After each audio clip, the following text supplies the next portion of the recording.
साक्षात राम ही कृष्ण बनकर आए, नारायण ही कृष्ण। और दूसरे हैं श्री बलराम जी। तो बताओ बलराम भैया किनके अवतार हैं? जोर से। हाँ, श्री बलराम जी लक्ष्मण जी के मतलब शेष अवतार हैं। और फिर दो के नाम और बताओ। इससे आगे आप लोग नहीं गए ना? इसके आगे दो और हैं, श्री प्रद्युम्न जी और श्री अनिरुद्ध जी। प्रद्युम्नाय निरुद्धाय नमः संकर्षणाय च।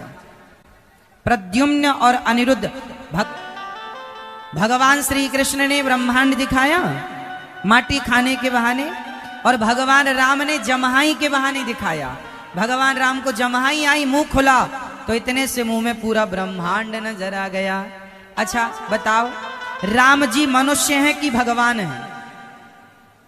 मैया, ओ मोबाइल वाली बहन बताओ, राम जी भगवान हैं कि मनुष्य हैं? मैया, ओ पीछे वाली मैया, हाँ सुन रही हो ना माँ, या पंचायत कर रही हो माँ, या सो रही हो माँ, क्या कर रही हो माँ? मैया सुन रही हो मेरी माँ? तो बताओ राम जी भगवान हैं कि मनुष्य हैं? जोर से। कौन है? मनुष्य है, क्योंकि लिखा तो यही है कि विप्रधेनु सुर संत हित लीन मनुज अवतार, ये तो मनुष्य है। राम जी भगवान हैं कि मनुष्य हैं? जोर से। क्या? अच्छे से बताओ, क्या है? महापुरुष? मनुष्य है? पुरुष है? भगवान है? गोस्वामी जी कह रहे हैं कि ये मनुष्य हैं। विप्रधेनु सुर संत हित लीन मनुज अवतार। अब आप मुझे बताओ कि राम जी को किस आधार पर आप लोग भगवान कहते हैं? क्योंकि राम जी तो मनुष्य, रावण ने वरदान मांगा था, बानर मनुज जाति दुई बारे, हम काहू के मरही न मारे। राम जी यदि भगवान के रूप में प्रकट होते तो रावण मरता ही नहीं, क्योंकि रावण ने वरदान मांगा था, हम मनुष्य से ही मरेंगे या बंदर से। तो राम जी को मनुष्य बनकर आना पड़ा। अब बताओ राम जी की वो कौन सी लीलाएं हैं जो ये सिद्ध करती हैं कि ये भगवान है, ये मनुष्य नहीं है? बताओ वो 2-4 लीलाएं हमें जरा बताओ। वो कौन सी बात है राम जी में जो ये सिद्ध करती है कि ये मनुष्य के रूप में भगवान है? फटाफट उत्तर दो। आप बताओ, ये बहन बताएंगी, फटाफट बताओ। मैया, हाँ बताओ बेटा, चश्मा वाली बहन बताओ, बैठे बैठे बताओ, कोई दिक्कत नहीं। हाँ पीछे वाली मैया, ओ मेरी माँ, वो सबसे 2 पीछे मैया खड़ी हैं, 2 काहे खड़ी हो मेरी माँ? बैठो मेरी माँ, सुन लो। राम जी भगवान हैं, ऐसी कौन सी लीला है जिससे सिद्ध होता है कि भगवान? तो सुनो, यहां वहां दुई बालक देखा, ये लीला भी ये सिद्ध करती है कि एक समय पर 2 जगह कोई इंसान नहीं हो सकता, एक समय पर 2 जगह भगवान हो सकते हैं, पहला। दूसरा, इतना सा मुंह खोलकर भगवान राम ने पूरा ब्रह्मांड दिखाया, इतने से मुंह में ना तुम ना हम ब्रह्मांड नहीं दिखा सकते, ये भगवान ही दिखा सकते हैं। ये दूसरी लीला। और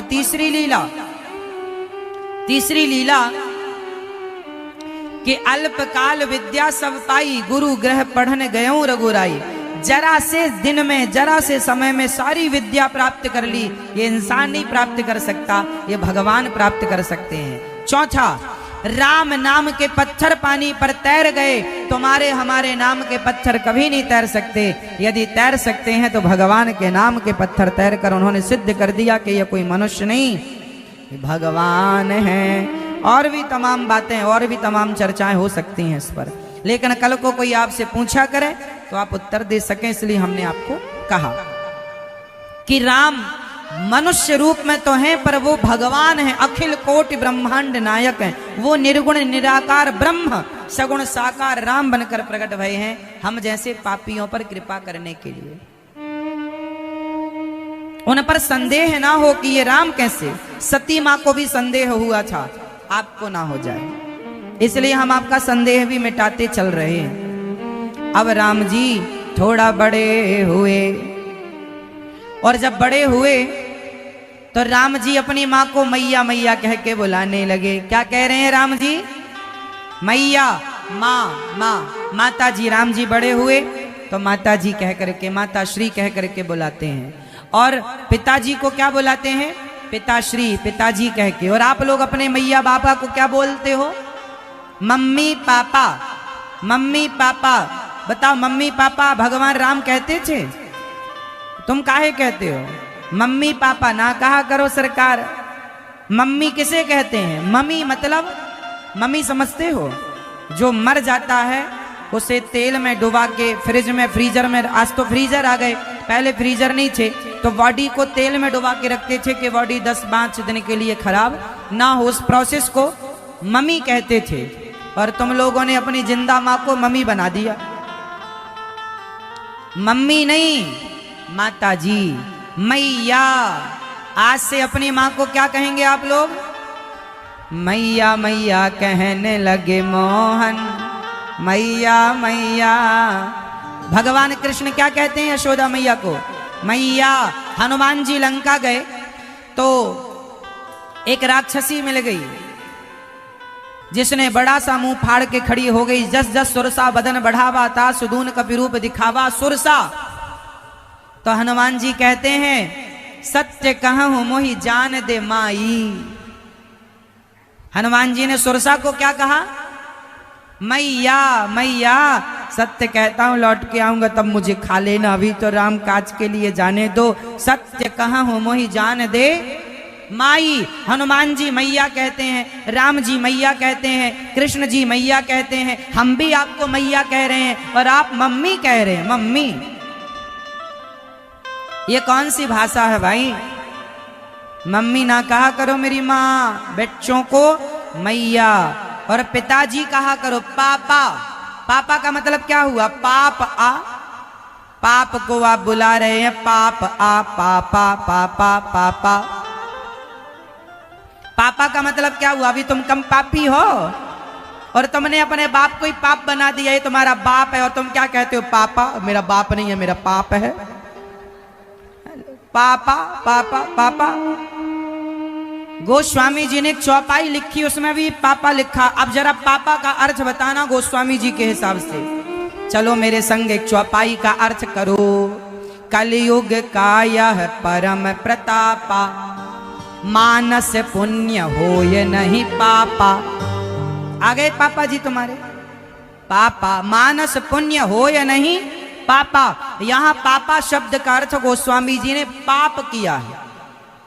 पापा मतलब पाप, हम नहीं कह रहे, गोस्वामी जी अर्थ कर रहे हैं। पापा शब्द का अर्थ होता है पाप।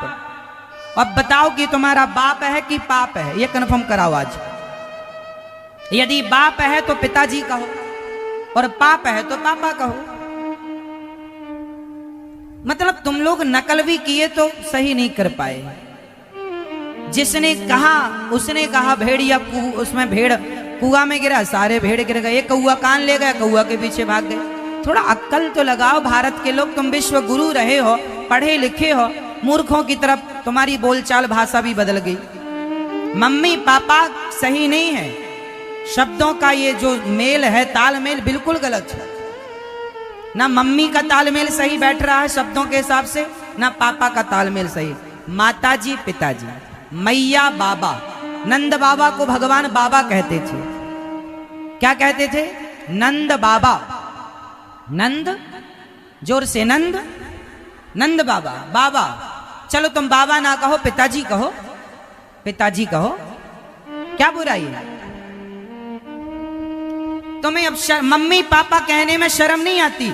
माता पिता, माँ बाप कहने में, माता पिता कहने में शर्म आती? बताओ। हमारे यहाँ आरती है, अब उसमें क्या है? मात पिता तुम मेरे। अब तुम्हारे हिसाब से तुम आरती बनाते तो क्या कहते? मम्मी पापा मेरे। अच्छा लग रहा है? फिर हम लोग कहते त्वमेव माता च पिता त्वमेव, हम लोग ये नहीं कहते त्वमेव मम्मी च पिता च पापा त्वमेव। कितने बजे जागते हैं मैया? राम जी कितने बजे जागते हैं? सवेरे 4 बजे 5 बजे। आप लोगों को सूर्य उदय होने से पहले जाग जाना चाहिए, सवेरे जल्दी जागना चाहिए सूर्योदय के पहले। जो व्यक्ति ब्रह्म मुहूर्त का दर्शन नहीं करता वो ब्रह्म का भी दर्शन कभी नहीं कर सकता, इसलिए ब्रह्म मुहूर्त का दर्शन तो करना ही चाहिए।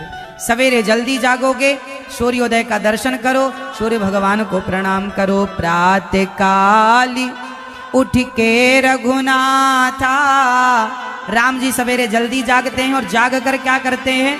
मात पिता गुरु नावहि माथा।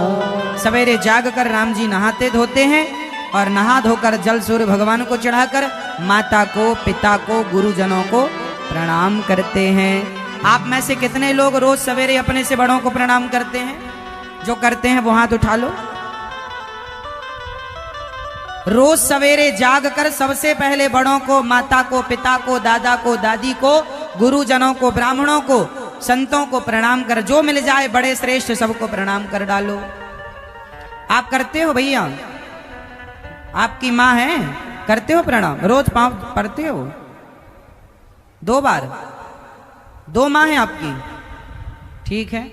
आपकी सेवा करते हो? माँ के पाँव छूते हो? नहीं छूते ये भैया, नहीं छूते, रोज तो नहीं छूते हो, कभी कभी छूते होंगे। रोज छूने में कोई अपराध है? कोई दिक्कत? पैसे खर्च होते हैं। राम जी रोज प्रणाम करते हैं, रोज प्रणाम करते हैं। हमारी सबसे बड़ा धन क्या है? हमारा सबसे बड़ा धन क्या है बताओ? बच्चों को क्या देना चाहिए? पैसा या संस्कार? जोर से, बच्चों को क्या देना चाहिए? पैसा कि संस्कार? संस्कार। सबसे बड़ा धन है संस्कार। आप अपने बच्चों को संस्कार दीजिए। राम जी के संस्कार, बड़ों के प्रति झुकना, ये संस्कार आजकल के बच्चों में देखने को नहीं आता। आजकल के बच्चे, हमारे गांव में पहले सारे बूढ़ों का सम्मान हम लोग किया करते थे, आज भी हम तो आज भी करते हैं सबका। पर गांव के लोगों को हमने देखा है कि कोई लड़का बीड़ी भी पी रहा है और कोई बूढ़ा आ गया तो बीड़ी छिपा लेता था। यदि वो बैठा है और कोई बूढ़ा खाए, वो अपना गुटखा पगुराते रहो। मतलब समझ नहीं है लोगों को। इतना अनमोल शरीर है तुम्हारा, कीमती शरीर है, और तंबाकू गुटखा खा खा के बिगाड़ रहे हो। वो पिक्चर बनाने वाले आपको कह देते हैं दाने दाने में केसर का दम, आप खाने लग गए। पिक्चर बनाने वालों तो तुम्हारे को बिगाड़ ही रहे हैं, गुटखा खिला रहे हैं, वो जुए का प्रचार कर रहे हैं, वो वनडे का प्रचार कर रहे हैं, वो शराब का प्रचार कर रहे हैं। तुम्हारे बच्चों को, समाज को वो दे क्या रहे हैं? शोषण कर रहे हैं। तुम्हारे बच्चे गुटखा खाएंगे तो उनका भला होगा कि बुरा होगा? लेकिन ये टीवी में जिनको आप सुपर डुपर स्टार कहते हैं, बताओ क्या इनके घर में खाने को रोटियां नहीं थी जो गुटखा बेच बेच के रोटियां कमा रहे हैं? अरे हम तो भीख मांग लेंगे, भीख भूखे मर जाएंगे, पर अपने देश को, समाज को गलत शिक्षा कभी ना देंगे। कभी ना कहेंगे कि भैया तुम गुटखा खाओ। आप हमें 100 करोड़ रुपए दीजिए तो भी हम आपसे कभी नहीं कहेंगे कि भैया गुटखा, हम गलत काम नहीं करेंगे। और ये सुपर डुपर स्टार तुम्हारे पैसों में बिक जाते हैं, बोलो हाँ, और आप इनकी कॉपी करते हैं। ये तुम्हारा भविष्य तय करेंगे। पूरे देश को अश्लील बनाने में भी इन पिक्चर बनाने वालों का हाथ है। बना दिया। आजकल के नौजवान बच्चे मोबाइल पर जुआ खेलने लग गए हैं, जंगली रमी इत्यादि, उसका ये सुपर डुपर स्टार लोग प्रचार कर रहे हैं। क्या शिक्षा देंगे ये समाज को, और क्या मैसेज देंगे, क्या समझाएंगे, क्या सिखाएंगे, क्या पढ़ाएंगे? इसलिए गुटखा, तंबाकू स्वास्थ्य के लिए कभी अच्छी नहीं थी। उसमें लिखा रहता है गुटखा खाने से कैंसर होता है, तंबाकू खाने से कैंसर होता। नशा करना है तो राम नाम का नशा कर लो ना साहब, कृष्ण नाम का भक्ति का नशा करो। क्या तुमने गुटखा तंबाकू खानी शुरू कर दी? भरा है मुंह बिल्कुल तंबाकू, गिन भर गुटखा खोलेंगे पूरा मुंह पर ही झड़ाएंगे सीधा, भले उसमें गधे का कोई मलमूत्र मिला रखा हो, है ना, देखते भी नहीं उसके अंदर क्या है, फिर भी खाना है। इसलिए पहले अपनी वाणी को शुद्ध कीजिए। जो व्यक्ति तंबाकू, गुटखा, सिगरेट, बीड़ी इत्यादि का सेवन करता है, जो किसी और नशे में फंसा है। हमारे देश के एक संत हुए हैं दधीची ऋषि, जिन्होंने अपनी हड्डियों का दान दे दिया। हमारे भारत के संत शादी नहीं करते, कई संत विवाह नहीं करते। हमारे संत कई बार हर सुख से दूर रहते हैं। हर सुख छोड़ा किसके लिए? भगवान के लिए। संत सुख छोड़ देते हैं भगवान के लिए, और तुम तंबाकू, गुटखा, सिगरेट जैसी तुच्छ चीज नहीं छोड़ पाते। तुमसे हम कहें कि काम, क्रोध, लोभ, मोह छोड़ दो, तुमसे गुटखा, तंबाकू, बीड़ी तो छूट नहीं रही है, तुम काम, क्रोध, लोभ, मोह क्या छोड़ोगे? तुम्हें अभी कितने जन्म लेने पड़ेंगे भवसागर से पार जाने के लिए। इसलिए कहता हूं अभी से छोड़ना स्टार्ट कर दो। एक बूढ़े से हमने कहा तंबाकू क्यों खाते हो? अरे महाराज जी अब तो बूढ़े हो गए, अब तो मरने पर ही छूटेगी। हमने कहा मरने पर तो छूटेगी, छूट ही जाएगी, मरने के बाद तो तुम खाओगे नहीं। लेकिन बताओ कि तुम हार गए या जीत गए? तुम्हें एक तंबाकू ने हरा दिया, उसे तुम ना छोड़ पाए। हमारे संत, साधु, ऋषि, मुनियों ने शरीर छोड़ दिया भगवान के लिए, सुख छोड़ दिया भगवान के लिए। नशा एक ही करते हैं, केवल राम नाम का, कृष्ण नाम का। और आप लोगों से ये तुच्छ से नशे, 2 कौड़ी के नशे नहीं छूटते। इससे क्या होगा? तुम्हारे बच्चे खा रहे हैं गुटखा, उन बच्चों का क्या भविष्य होगा? सोचा है कभी? देश की युवा पीढ़ी को बर्बाद करने में उन बूढ़ों का हाथ है जिन्होंने बच्चों को जुआ खिलाया, तंबाकू खुद खाते और उनको भी खिलाते। क्या शिक्षा दे रहे हो तुम? क्या भविष्य होगा इन बच्चों का? कैसे ये देश का नाम रोशन करेंगे, अपना और अपने परिवार का नाम रोशन करेंगे? आज की युवा पीढ़ी बड़े खतरे में है, इसलिए बच्चों को लेकर सजग हो जाइए। बच्चों के पास धन दौलत 2 पैसे कम हो चलेगा, पर संस्कार बराबर होने चाहिए। संस्कार जरूर दीजिए अपने बच्चों को। बच्चों को लेकर के थोड़ा जागरूक हो जाइए। मेरी मां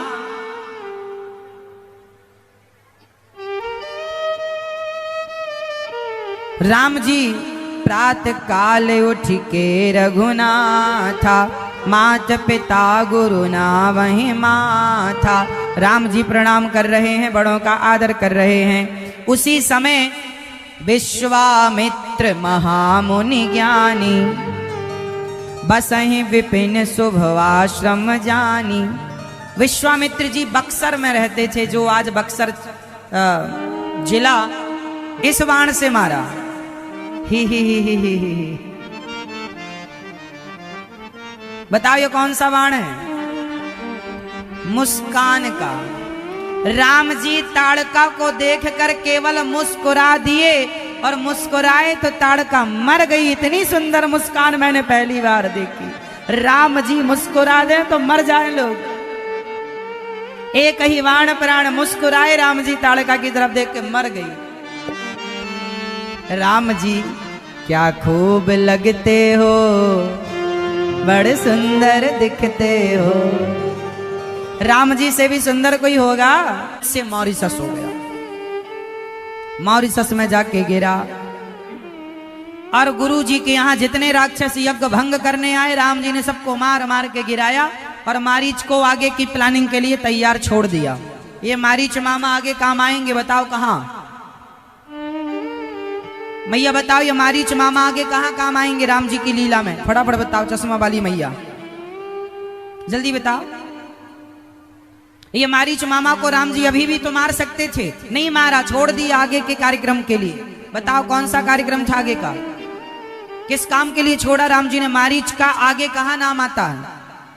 अरे मैया से पूछने दो, मेरी माँ से। मैया बताओ मेरी माँ मारीच, हाँ हाँ हाँ, ये छोटे छोटे बच्चे ठीक हैं, उन्हें सब पता है, सुनते हैं। तुम्हारी तरह दिन भर व्हाट्सएप नहीं चलाते रहते। बच्चों को सिखाया जाए ना तो बहुत अच्छे हो जाते हैं बच्चे, पर माँ बाप गलती करते हैं, खुद जानते नहीं, बच्चों को ज्ञान देते नहीं खुद। इसलिए बच्चों को संस्कारी बनाने के पहले आपको संस्कारी होना पड़ेगा। आप नहीं हैं तो बच्चे नहीं हो सकते। बिनु फण का बाण मारा, मारीच को राम जी मार सकते थे, नहीं मारा। आगे के लिए तैयार, ये वही मारीच है जो रावण मारीच को लेकर गया और सोने का मृग बनकर के फिर सीता मां को लुभाया इसने, और राम जी मारने गए तब ये हाँ लक्ष्मण कह करके बुलाया। ये आगे हम बताएंगे सब आपको, अभी याद दिलाते चलें ताकि आपको याद रहे। धन अब राम जी, गुरु वशिष्ठ जी का यज्ञ पूरा हुआ। गुरु वशिष्ठ जी ने बहुत सारे अस्त्र शस्त्र राम जी को प्रदान किए, ज्ञान दिया अस्त्र शस्त्र का। अब वहां पर क्या हुआ कि जनकपुर से निमंत्रण आया श्री दशरथ जी के यहाँ। धनुष यज्ञ सुनि रघुकुल नाथा, हरसि चले मुनिवर के साथा। अच्छा, सीता स्वयंवर, सीता मैया कहां से हैं? कहां से? जनकपुर, मिथिला भी कहते हैं। हाँ, अच्छा, सीता मैया का जन्म कैसे हुआ? राम जी का जन्म तो सबको पता है, माता सीता का जन्म कितने लोग जानते हैं? हाँ, माता सीता के जन्म की भी कुछ कथाएं हैं, मैं आपको कह देता हूं। और एक बात और बताओ कि जब जनक जी, ध्यान से सुनो, जल्दी देखो, आप लोग प्रेम पूर्वक सुनो, आनंद लो। घर तो चले ही जाना, भागा नहीं जा रहा है घर, काम तो घर के हो ही जाएंगे। जो सुन लोगे वो जीवन भर काम आएगा। हाँ, अभी वृंदावन में 4 जून से, मई के बाद जून ही तो आता है, सही है, जून से 4 जून से भागवत जी बैठ रही हैं। भागवत जी की पोथी पाठ, भागवत जी का मूल पाठ। आप लोग भी अपने पूर्वजों के लिए, घर की सुख शांति समृद्धि के लिए आप लोग भी भागवत जी का पाठ, अपने पितरों की, जब किसी के पितरों की सदगति नहीं होती तो भागवत सुनने से ही उनकी सदगति होती है। इसलिए आप भी भागवत जी का पाठ बिठा सकते हैं 4 जून से वृंदावन में। इसके बाद अब वृंदावन में ही कथा है। छीन धाम के बाद कहाँ? वृंदावन। आप लोग आया करो वृंदावन, बिहारी जी का दर्शन किया करो, श्री राधा रमण जी का, राधा वल्लभ जी का, श्री यमुना मैया का, ब्रज रज का दर्शन किया करो, संतों का दर्शन किया करो।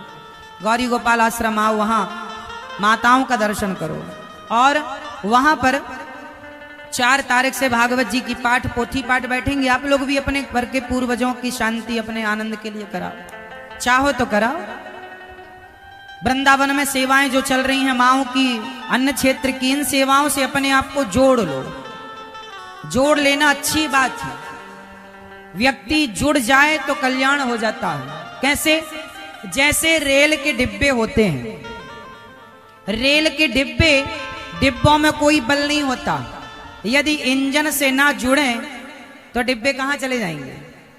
उन डिब्बों में कोई इंजन नहीं होता। तो हमने भी आपको सुनाना उचित समझा तो सुनो। एक बार रावण ने, सीता मां के जन्म की कथा कहां से शुरू है वो सुनो। एक बार रावण ने संतों का रक्त इकट्ठा किया, खून।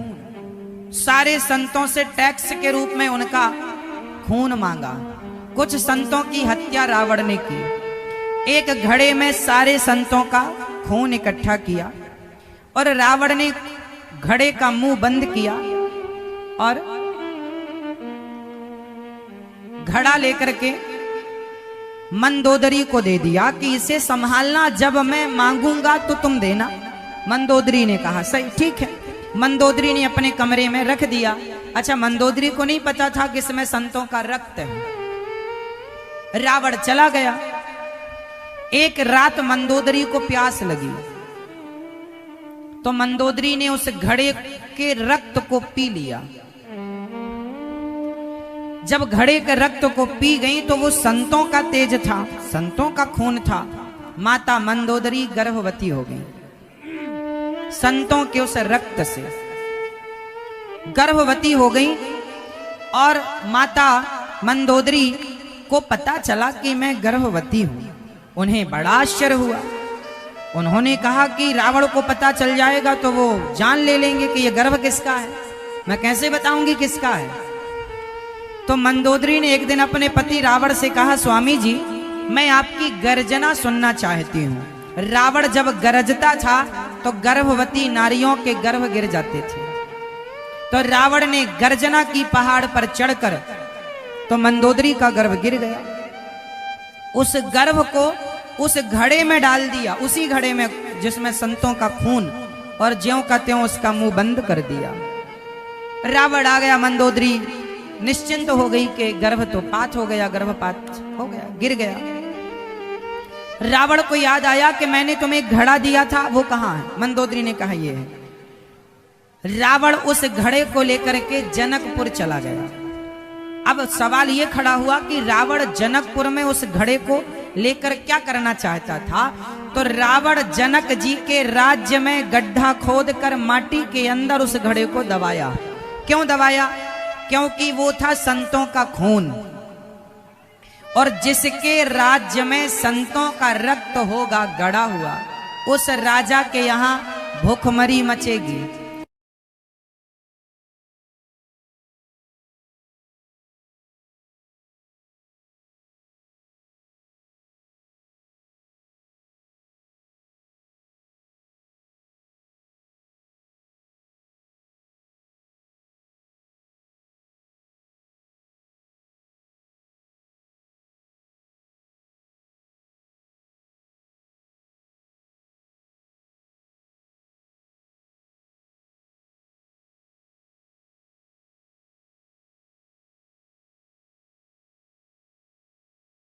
हुआ पृथ्वी माता उस घड़े के अंदर जो कन्या थी उसका पालन पृथ्वी माता करने लगी। क्योंकि जमीन में गाड़ा, पृथ्वी माता ने लालन पालन किया। और जब समय पूरा हुआ तो स्वप्न में कहा पृथ्वी माता ने जनक जी से कि तुम अपने फलाने खेत को खोदो और वहां पर सोने का हल चलाओ, सोने के हल से जुताई करो खेत की, तुम्हें कन्या का दर्शन होगा, तुम्हें संतान प्राप्त होगी। जुताई की गई, सोने का हल बनाकर घड़े पर वो हल लगा तो कन्या के रुदन की आवाज आई। जनक जी ने उस कन्या को गोद में लिया और वह कन्या कोई और नहीं, माता सीता है। तो पृथ्वी पुत्री माता सीता। यहां पर जो मंदोदरी ने जो गर्भ से निकाल कर घड़े में जो डाला, ये कथा का कोई प्रमाण नहीं है, पर यह कथा समाज में प्रचलित है, इसलिए हमने आपको कह दी। इसका कोई सिर छोर नहीं है, मतलब ये प्रमाणित कथा नहीं है। प्रमाणित वो कथाएं होती हैं जिनका शास्त्रों में उल्लेख होता है, लिखी होती है। तो ये कथा परंपरागत कही सुनी जाती है, सो हमने कह दी। बाकी सीता माँ का जन्म पृथ्वी से हुआ है। अब थोड़ी देर के लिए मान लो इस भाव से रावण सीता माँ का कौन हो गया? यदि इस कथा को हम थोड़ी देर के लिए सत्य मान लें तो रावण सीता मैया का कौन हो गया? पिता हो गया। अब समस्या ये खड़ी है कि आप कहेंगे कि रावण पिता, तो फिर सीता माँ को चुराया क्यों? तो यहां मैं आपको एक बात आज स्पष्ट कर दूं। आज रावण ने माता सीता को चुराया जरूर था, पर रावण ने सीता मां को भोग की वासनाओं की दृष्टि से नहीं चुराया था। समझो, यदि रावण थी और उन पर आँच ना आने दी रावण ने, और आज की बहन बेटियों को लोग घर में घुस के उनके साथ दुराचार कर लेते हैं, तो आज के रावण उस रावण से कई गुना ज्यादा खतरनाक है। बोलो हाँ या ना। तो माता सीता का के जन्म की ये भी एक कथा, एक चर्चा है। प्रिय भक्तों, अब सुनिए, जनक जी ने निमंत्रण क्यों नहीं दिया? जनक जी ने दशरथ जी को निमंत्रण क्यों नहीं दिया? इस क्यों का उत्तर जरा सुनिएगा। अच्छा, जनक जी ने निमंत्रण क्यों नहीं दिया, ये वाली कथा अच्छा हम आपको कल सुनाएंगे। आज दूसरी कथा सुना देते हैं आपको। जब राम जी आगे चले तो गुरु जी का यज्ञ पूरा करके जब राम जी आगे चले सीता स्वयंवर की ओर, तो वहां पर क्या देखा श्री राम जी ने? आगे चले तो आश्रम एक दीख मगमाही, खग मृग जीव जंतु तहनाही। गुरुजी रुकिए रुकिए रुकिए, गुरुजी ये आश्रम किसका है? यहाँ पर ना पशु है ना पक्षी है, पेड़ पौधे भी सूखे हैं। तब गुरुजी ने कहा कि भैया राम बेटा अहिल्या का विवाह हुआ, गौतम ऋषि जी रहने लगे। अब इंद्र की नियत तो थी ही, तो वो कैसे अपनी नियत छोड़ दे भला? एक दिन उसने षड्यंत्र रचा। किसने? इंद्र ने। इंद्र ने षड्यंत्र रचा और चंद्रमा को बुलाया कि आओ तुम मुर्गा बन के कुकड़ों को कर दो, फिर हम आगे का निपटाते हैं काम। इंद्र ने गौतम ऋषि का रूप बना लिया और रात के 2 बजे कुकड़ों को, क्योंकि मुर्गा 4 बजे बोलता है, तो साधु संत की पहले की अलार्म घड़ी तो होती नहीं थी, तो मुर्गे चिड़ियों की चहक से ही जाग जाते थे कि भैया सवेरा हो गया। पहले की अलार्म घड़ी पक्षी होते थे, आज की भी है, पर तुम जागते कहां हो?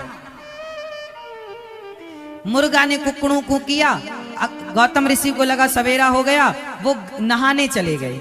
गंगा जी पास में थी, तो वो नहाने चले गए। अब यहाँ पर गौतम ऋषि का रूप बना करके इंद्र आया और आके अहिल्या का स्पर्श करने लगा। अहिल्या समझ गई कि मेरे पति तो अभी नहाने गए, स्वामी जी आप जल्दी आ गए।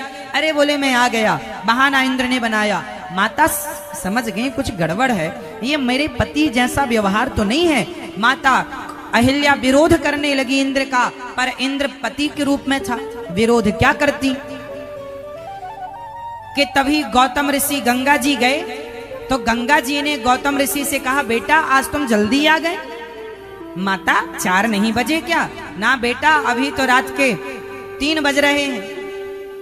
अच्छा माँ तेरे साथ छल हुआ है, जा तेरे साथ बहुत बड़ा छल।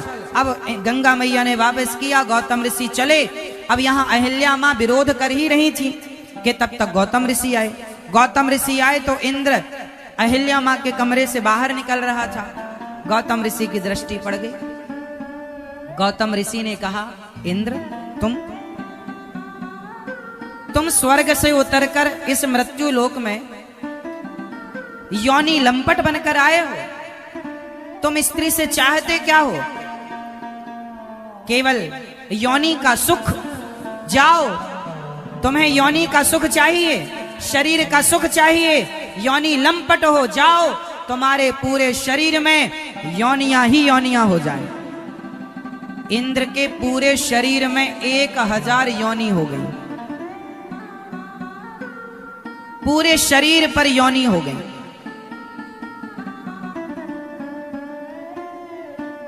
इंद्र चरणों में गिर पड़े, प्रभु क्षमा।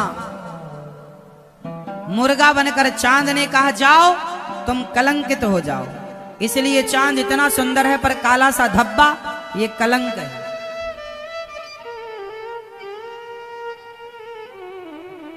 इंद्र को श्राप दिया कि इंद्र तुम स्वर्ग छोड़कर यहाँ आए हो भोगी बनकर, जाओ। इंद्र चरणों में गिरे, क्षमा प्रभु। तब कहा कि ठीक है, समय पूरा होने पर तुम्हारे शरीर की योनियां तुम्हारे नेत्र के रूप में परिणत हो जाएंगी। तो इंद्र के शरीर की जो योनियां थी 1000, वह 1000 नेत्र बन गए, आंख बन गई, इसलिए 1000 नेत्र इंद्र के हैं। वो बाद में नेत्रों के रूप में पर, क्योंकि इंद्र फिर अपना मुंह नहीं दिखाई, कहीं बाहर निकलते नहीं, घुसे रहते, जगह जाकर के घुस गए थे, सालों तक रहे, दंड भोगते रहे। इसलिए हमारे यहाँ इंद्र की पूजा नहीं होती। और देवता चित्त न धरई हनुमत से या सर्व सुख, हमारे यहाँ भगवान की पूजा होती है। देवताओं, इंद्र की पूजा, देवताओं के राजा है इंद्र, फिर भी पूजा नहीं होती। तुम भले देवता हो पर काम तुमने घटिया किया है, इसलिए तुम देवता हो फिर भी नहीं तुम्हें पूजेंगे।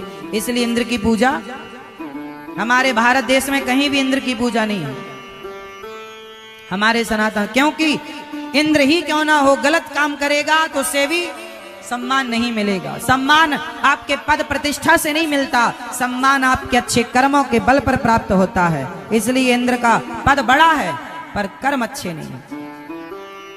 अब गौतम ऋषि ने कहा अपनी पत्नी को कि जाओ, तुम अपने पति को पहचान ना पाई, जाओ तुम पत्थर हो जाओ। अब मैं एक सवाल आपसे पूछूंगा, बताइए गौतम ऋषि ने अपनी पत्नी को पत्थर होने का श्राप दे दिया, तो पत्थर होने का श्राप देकर गौतम ऋषि ने सही किया कि गलत किया? मैया बताएंगी। मैया बन जाओ जज,